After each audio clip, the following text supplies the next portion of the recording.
राधे राधे मित्रों, राधे चैनल में आप सबका बहुत बहुत स्वागत है। भादो मास कथा भाग 24वां।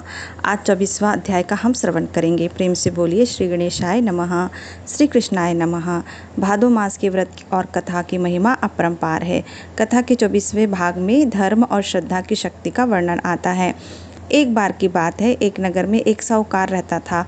उसके पास धन धान्य की कोई कमी नहीं थी, परंतु उसका मन सदा अशांत रहता था। वह क्रोधी स्वभाव का था और दीन दुखियों को कभी दान नहीं करता था।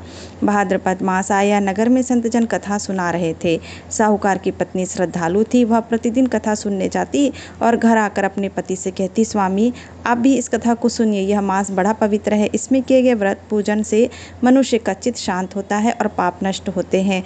परंतु साहूकार हंसकर टाल देता। एक दिन संत ने कथा में कहा, जो मनुष्य भादो मास में भगवान का स्मरण कर व्रत करता है उसका जीवन सुधर जाता है, और जो सुनने के बाद भी उपेक्षा करता है उसका धन होते हुए भी सुख नहीं मिलता। यह वचन सुनकर साहूकार के हृदय में उतर आए। उसने उसी दिन से संकल्प लिया कि भादो मास में वह व्रत करेगा और कथा भी सुनेगा। धीरे धीरे उसका क्रोध शांत हुआ, दया का भाव जागा और उसने गरीबों को दान देना शुरू किया। कुछ ही समय में उसका घर स्वर्ग समान हो गया। धन तो था ही, अब उसमें शांति, सुख और प्रेम भी बस गया। पाठ: भादो मास में व्रत, पूजन और कथा का श्रवण करने से मनुष्य का हृदय शुद्ध होता है। धन, वैभव और ऐश्वर्य सभी सुखदायी हैं, जब उसे धैर्य और दया का मैल हो।